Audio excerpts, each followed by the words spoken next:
ಹಾಂ ಉಡ್ಲಮಾಯಿ ಆಳೋದು ಯಾವ ಉಡ್ಲೆ ಮಾಯಿ? ಇಲ್ಲಿ ಇಲ್ಲಿಲ್ಲ ಅಲ್ಲಿ ಇಲ್ಲಿ ಗೌಡ್ರ ಮನೆಯಲ್ಲಿ ಗೌಡ್ರ ಮನೆ ಇಲ್ಲಿ ಗೌಡ್ರ ಮನೆಯಲ್ಲಿ ಇತ್ತಲ್ಲ ಹೌದೌದು. ಹಾಂ ಅಲ್ಲಿ ಎಷ್ಟು ಕೋಣ? ಕೋಣ ಕಡ್ದಿದ್ರು ಎಷ್ಟು ಕೋಣ? 5 ಕೋಣ 5 ಕೋಣ ಕಡ್ದಿದ್ರ? ಯಾಕೆ? ಹಂಗ ಊರಾಗ ಮಂದಿ ಮಾಡ್ಬೇಕಂತ ಕೋಣಗಳೇ ಬೇಕಂತ ಆಕೆಗೆ? ಕೋಣಗಳೇ ಬೇಕು. ಅದು ಕಡ್ದು ಇದು ಕಡ್ದು ಆ ರಕ್ತ ಬೊಡ್ಡುಗಾಡಿಗೆ ಅರಿಬೇಕಂತ.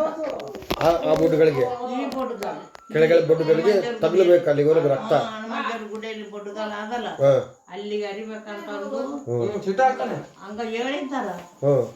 ಅಲ್ಲಿ ಊರಾಗ ಮಂದಿ ಎಲ್ಲ ಕಲ್ತು ಮಾಡಿದ್ರು. ಅಲ್ಲ 5 ಕೋಣಗಳು ಕೊಟ್ರೆ ಏನ್ ಮಾಡ್ತಿದ್ಲ? ಕೊಟ್ಟಿಲ್ಲ ಅಂದ್ರೆ ಏನ್ ಮಾಡ್ತಿದ್ಲು? ಕೊಟ್ರೆ ಏನ್ ಮಾಡ್ತಿದ್ಲು? ಅದು ಹೆಂಗ ಏನ ಊರಾಗ ಮಂದಿ ಏನು ತ್ರಾಸ ಕೊಡೋದು. ಅಲ್ಲ ಯಾರು ಹೇಳಿದ್ರು ಅಂತಿದ್ದು? ಜನ ಊರು ಜನ ಹೇಳಿದ್ರು. ಊರು ಜನ ಯಾರು ಹೇಳಿದ್ರು? ಗುಂಪಲ್ಲಿ ಗೋವಿಂದ ಅನ್ನಕ್ಕೆ ನನಗೂ ಬರ್ತದೆ. ಉಡ್ಲಮಾಯಿ ಹೇಳ್ತಾಳ. ಏನು ಉಡ್ಲಮಾಯಿ ಮೈ ಮೇಲೆ ಬರ್ತಾಳ? ಮೈ ಮೇಲೆ ಬಂದು ಹೇಳ್ತಾಳ? ಮೈ ಮೇಲೆ ಬಂದು ಹೇಳ್ತಾಳ. ಹಾಂ. ಕೋಣ ಕೊಟ್ಟಿಲ್ಲ ಅಂದ್ರೆ ಕೊಡ್ಲಿಕ್ಕಂದ್ರೆ ಇವಾಗ ಕೊಡೋದಿಲ್ಲ. ಇವಾಗ 1 ವರ್ಷ ಕೊಟ್ಟಿದ್ರು ಅವಾಗ. ಅವಾಗ 1 ವರ್ಷ ಕೊಟ್ಟದ್ದು ನೋಡಿ ನಾನು ಅಷ್ಟೇ. ಅವತ್ತು 1 ವರ್ಷ ಕೊಟ್ಟಿದ್ದು ನೋಡಿದ್ರೆ ಆಮೇಲೆ ನಾನು ನೋಡಿಲ್ಲ ಅವಾಗ. ಆದರೆ ಕೊಟ್ಟಿಲ್ಲ ಅಂದ್ರೆ ಏನು ಮಾಡ್ತಿದ್ಲ ಅಂತ? ಹುಟ್ಟಿದ್ದೇ ಇಲ್ಲ. ಅದೇ ಕೊಟ್ಟಿಲ್ಲ ಅಂದ್ರೆ ಏನು ಮಾಡ್ತಿದ್ಲ ಅಂತ? ಏನು ಮಾಡಿದೆ ಅಂದರೆ ಮನುಷ್ಯರಿಗೆ ತ್ರಾಸ ಕೊಡ್ತದೆ. ಏನು ಅವಾಗ ಎಷ್ಟು ಗೊತ್ತಾ, ನಾವು ಕನ್ನಡಿದ್ದಾಗ ಅವಳೆ ಬಂದಿತ್ತು. ಅವಳೆ ಅಂದರೆ ಅಷ್ಟೇ ವಾಂತಿಗೆ ಚಿಮ್ಚನ್ ಆಗಂತ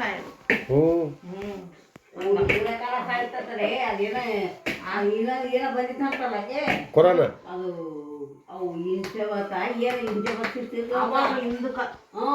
ನಮ್ಮ ದೊಡ್ಡಮ್ಮ ಏನೇನೋ ಮನೆಗೆ ಹೋದ್ರೆಲ್ಲ ಖಲಾಸರ ಊರ್ ಬಿಟ್ಟು ಕೇಸಿ ಅಡಿಯೋಗಿದ್ರಂತ ಒಂದು 2-3 ವರ್ಷ ಅಂದ. ಯಾಕೆ? ಈ ಕೊರೋನಾ ಹೆಂಗ ಮಾಡ್ತು? ಹಂಗ ಇದು ಏನಂತೀನಿ ಹೋದಕ್ಕ ಅಲ್ಲ ನಮ್ಮ ಮನೆಗೆ ದೇವ್ರಿದ್ನಲ್ಲ ಬಂದೇಶ್ವರ, ಮತ್ತೆ ಅದೇನು ಮಾಡಕ್ ಆಗ್ತಿರ್ಲಿಲ್ಲ? ಅವ್ರಿಗಂತ ಕಟ್ಟಿ ಹಾಕ್ತಾರ. ಬನದೇಶ್ವರಗಂತರ್ಗೂ ಕಟ್ಟಾಕ್ತಾರ? ಯಾರಲ್ಲ ಶಕ್ತಿ ಅಂದ್ರೆ ಯಾರು? ಮತ್ತೆ ಅಂತ ಶಕ್ತಿನೇ ನಾವು ಪಡ್ಕೋಬೇಕಲ್ವಾ? ಇನ್ನೂ ಚಲೋ ಅಲ್ವಾ ನಮ್ಮ ಮನೆಗೆ ಇಟ್ಕೊಂಡ್ರೆ? ಮತ್ತೆ ಇವಾಗ ಆ ಶಕ್ತಿನೇ ಮನೆ ದೇವ್ರನ್ನ ಕಟ್ಟಾಗ್ತದಂದ್ರೆ ಮತ್ತೆ ಅಂತ ಶಕ್ತಿನೇ ಬಿಡ್ಬೇಕಲ್ಲ? ಶಕ್ತಿ ಇದ್ರ ಶಕ್ತಿ ಅಲ್ಲ. ಅವು ಮನುಷ್ಯರು ನುಂಗವು, ಊರ್ ನುಂಗವು.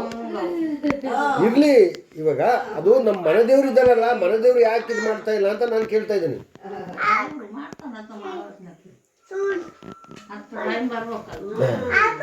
ಅಲ್ಲಿ ಕೋಣ ಸಾಯಿಸಿದ್ದಾಯ್ತು, ತಿಂದಿದ್ದಾಯ್ತು, ಎಲ್ಲ ಮಾಡಿದ್ದಾಯ್ತು, ಇನ್ನೇನು ಅಲ್ಲಿ ಮಾಡಿದಾಗ?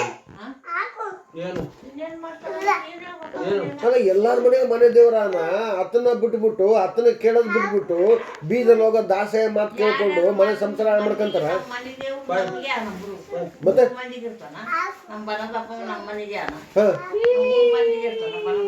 ಈಗ ಬರದಪ್ಪ ದೇವ್ರಲ್ವಾ, ಅವ್ನು ನಮಗ್ ಮಾತ್ರ ಯಾಕೆ ಮಾಡ್ತಾನೆ?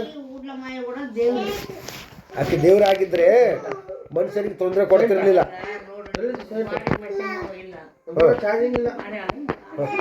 ಏನ್ ಮಾಡ್ಯಾಳ?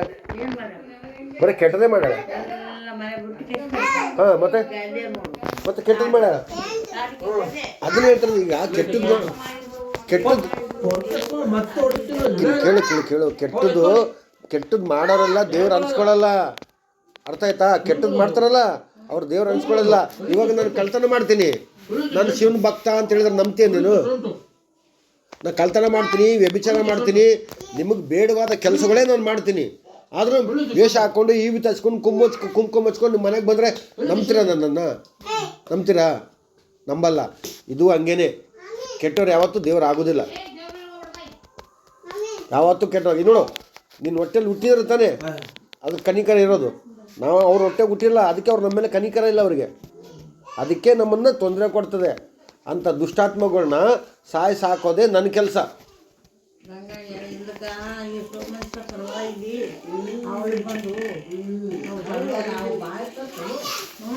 ನೋಡಪ್ಪ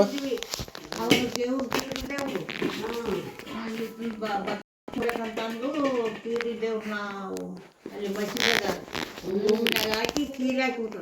ಯಾಕೆ ದೇವ್ರು ಬರ್ತಾನ ಇಲ್ಲ, ದೇವ್ರು ಬರ್ತಾನೆ ಇಲ್ಲ ಅಂತ ಆ ಮನುಷ್ಯನ ಒಳಗೆ ಹಾಕಿ ಕೀಲಿ ಹಾಕ್ಬಿಟ್ಟಾರೆ. ಹಾಂ, ಆಮೇಲೆ ಆ ಕೀಲಿನ ಹುಚ್ಚಿಬಿದ್ದು ದೇವ್ರು ಹೊರಗೆ ಬಂದ್ಬಿಟ್ಟ. ಕೀಲಿನ ಹುಚ್ಚುವುದಕ್ಕೆ ದೇವ್ರು ಹೊರಗೆ ಬಂದ, ಮೈ ಮೇಲೆ ಬಂದು ಹೊರಗೆ ಬಂದ್ಬಿಟ್ನಾ? ಹಾಂ, ಬಂದು ರಾತ್ರಿ ಮಕ್ಕಳು ಸವಾಸ್ನಾಗ ಬರ್ತಿದ್ರು, ಊರು ತಿರುಗ್ತಿದ್ದಾಗ ಆತ ಊರಿಗೆ ಮೈ ಮೇಲೆ ಬಂದು ಊರು ತಿರುಗ್ತಾ ಇದ್ನ? ಇಲ್ಲ ಬರೀ ಆತ್ಮ ತಿರುಗ್ತಾ ಇತ್ತ? ಬರೀ ಆತ್ಮ ತಿರುಗ್ತಾ ಇತ್ತ ಇಲ್ಲ ಮೈ ಮೇಲೆ ಬಂದು ತಿರುಗ್ತಾ ಇದ್ನ? ಮೈ ಮೇಲೆ ಯಾರ ಮೈ ಮೇಲೆ ಬರ್ತಿದ್ದ? ಮನುಷ್ಯನ ಅದು ದೇವ್ರು ಹೇಳತ್ತ, ಹಾಂ ದೇವ್ರು ಹೇಳಲ್ಲ ಅವರು.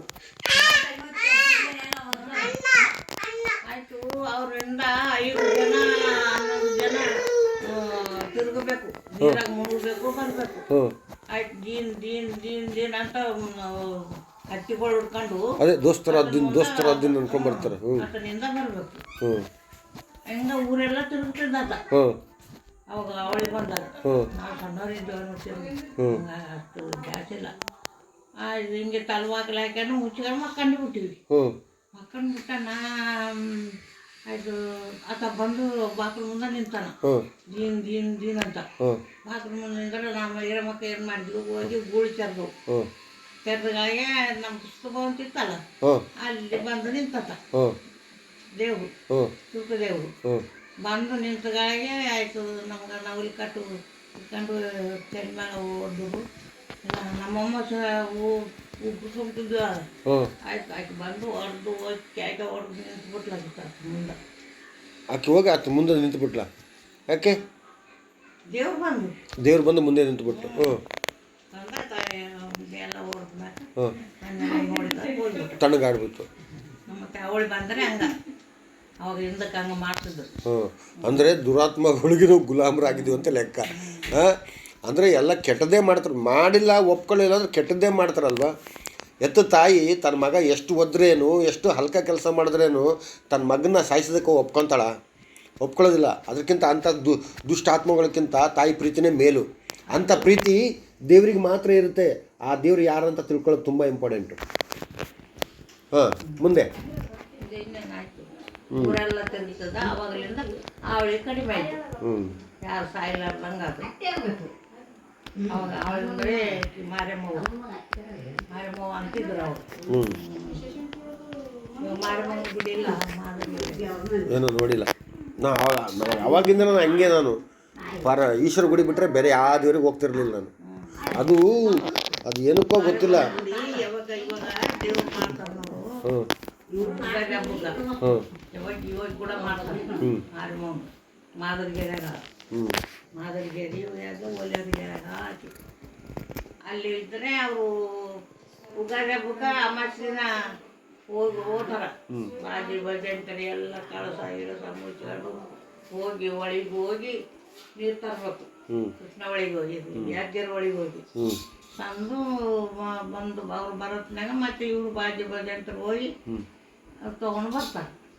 ತೊಗೊಂಡು ಬಂದು ಮರು ದಿವಸ ಹಬ್ಬದ ದಿವಸ ಪೂಜೆ ಮಾಡ್ತಾರೆ. ಆಕಿ ಹಿಂಗೆ ಅಂದರೆ ನನ್ನ ಉದ್ದೇಶ ಏನಂದರೆ, ನಾನು ಸಣ್ಣಾಗಿದ್ನಲ್ಲ ನನ್ನ ಕೈಲಿ ದೇವರು ದಿಂಡ್ರು ಅಂತ ಎಲ್ಲ ಹೇಳಿದ್ರು. ನನ್ನ ಕೈಲಿ ಕೆಲಸ ಮಾಡಿಸ್ತಿದ್ರು, ಪೂಜಾ ಪುನಸ್ಕಾರ ಎಲ್ಲ ಮಾಡ್ತಿದ್ದೆ. ನಾನು ಪೂಜಾ ಪುನಸ್ಕಾರ ಎಲ್ಲ ಮಾಡ್ತಿದ್ದೆ.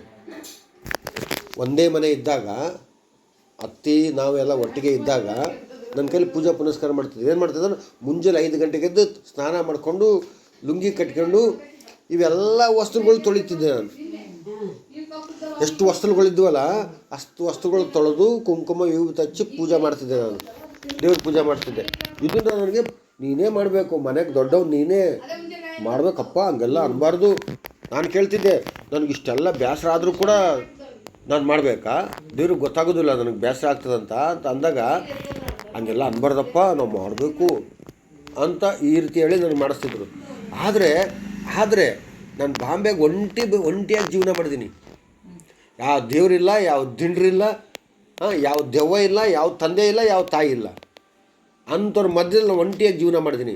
ಒಬ್ಬನ ಹತ್ರ ಒಂದು ಡೇಟ್ ಓಡಿಸ್ಕೊಳ್ಳಾರ್ದಂಗೆ ನಾನು ಬಂದಿದ್ದೀನಿ. ಅಷ್ಟು ವರ್ಷದಲ್ಲಿ ಎಷ್ಟೋ ಅಮಾಸೆಗಳಾಯಿತು, ಎಷ್ಟೋ ಹುಣ್ಣಿಮೆಗಳಾಯಿತು, ಎಷ್ಟೋ ಗ್ರಹಣಗಳಾಯಿತು, ಸೂರ್ಯಗ್ರಹಣ ಆಯಿತು, ಚಂದ್ರಗ್ರಹಣ ಆಯಿತು, ಏನೇನೋ ಬಂದಿರಬೇಕೇನೋ 5 ವರ್ಷದಲ್ಲಿ. ನನಗಂತೂ ಏನಾಗಲಿಲ್ವೇ, ನನಗಂತೂ ಏನಾಗಲಿಲ್ಲ. ಮತ್ತೆ ಬಂದ ತಕ್ಷಣ ಯಾವುದೋ ಸೂರ್ಯಗ್ರಹಣ ಬಂತು, ಹಂಗೆ ಸಾಯ್ತೀವಿ ಅಂತ ಎದುರಿಸಿದ್ರು. ನಾನು ನನ್ನ ಮಕ್ಕಳ ಕೂತ್ಕೊಂಡು ನಾವು ಸತ್ತರೆ ಇನ್ಮೇಲೆ ನಮ್ಮ ಜೀವನ ಹಿಂಗೆ ಇರುತ್ತೆ, ಅವಾಗ ನೀವು ದೆವ್ವಗಳಾಗ್ಬಿಟ್ರೆ ಹೊಟ್ಟೆ ಪಿಟ್ಟೆ ಹಸ್ಬಿಟ್ರೆ ಯಾರನ್ನ ಮನೆಯಾಗ ಒಕ್ಕೊಂಬಿಟ್ಟು ಊಟ ಮಾಡಿರಿ ಅಂತ ಮಕ್ಳಿಗೆ ಬುದ್ಧಿ ಹೇಳಕತ್ತೀನಿ ನಾನು.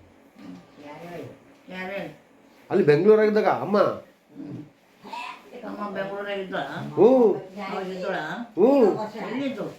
ಯಾರು ಅಯ್ಯೋ ಅಮ್ಮ ಬೆಂಗಳೂರಾಗಿರ್ಲಿಲ್ಲ. ಅಯ್ಯೋ ಸಣ್ಣಗಿರ ಕಲ್ಕಲ್ಲ, ನಮ್ಮ ಅಮ್ಮನ ಬಗ್ಗೆ ಹೇಳ್ತಾ ಇಲ್ಲ, ನನ್ನ ಮಕ್ಳ ಬಗ್ಗೆ ಹೇಳ್ತಾ ಇದ್ದೀನಿ ನಾನು. ನನ್ನ ಮಕ್ಳಿಗೆ ಆ ಥರ ಹೇಳ್ತಾ ಇದ್ದೆ ನಾನು. ಸತ್ತೋಗ್ಬಿಡ್ತಾರೆ, ಗ್ರಹಣ ನಡೀತೈತೆ, ಹಿಂಗಿರ್ಬೇಕು ಅಂದರು.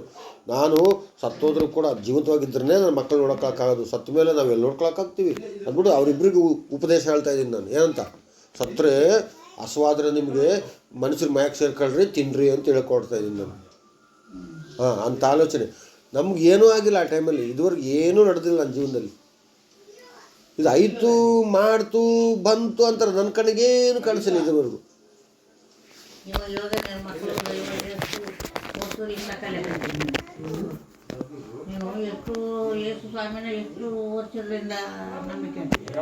ಅಮ್ಮಮ್ಮ ಅಂದರೆ 5 ವರ್ಷ ಆಯಿತು, 5-6 ವರ್ಷ ಆಯ್ತು ಅಷ್ಟೇ. ಅವಾಗ ಹಂಗಿರಲಿಲ್ಲ. ನಾನು ಅದು ಹೇಳ್ತೀನಲ್ಲ, ಅವಾಗ ಇರಲಿಲ್ಲ. ಇರಲಿಲ್ಲ. ಮತ್ತೆ ನನಗೇನಾಗಿಲ್ವೇ,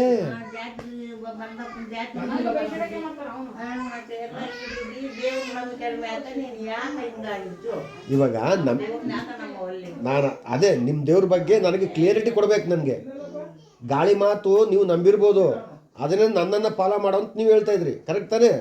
ನಾನೇನೋ ಬುದ್ಧಿ ಇಲ್ಲದೆ ನಂಬಿದ್ದೀನಿ, ನನಗಂತೂ ಉತ್ತರ ಸಿಕ್ಕಿಲ್ಲ, ನಾನು ನಿನಗೆ ಹಂಗೆ ಹೇಳ್ತೀನಿ, ನೀನು ಹಂಗೆ ನಂಬು ಅಂತ ನೀವು ನನಗೆ ಹೇಳ್ತಿದ್ರಿ. ಆದರೆ ನಾನು ಹಂಗಲ್ಲ, ನನಗೇನಿದ್ರು ಕ್ಲಿಯರಿಟಿ ಬೇಕು.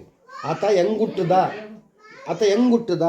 ಆತ ಹೆಂಗೆ ಮಾತಾಡ್ದ, ಏನು ಉಪದೇಶ ಕೊಟ್ಟ, ನಮಗೇನು ತಿಳುವಳಿಕೆ ಕೊಟ್ಟ, ಆತ ಎಲ್ಲಿಂದ ಬಂದ, ಹೆಂಗೆ ಹುಟ್ಟದ, ಅವ್ರ ಅಪ್ಪನ ಹೆಸರೇನು, ಅವ್ರ ಅಮ್ಮನ ಹೆಸರೇನು, ಅವ್ರ ಉದ್ದೇಶ ಏನು, ನಮ್ಮ ಮನೆಗೆ ಬರೋಕ್ಕೆ ಈ ಉದ್ದೇಶ ಏನು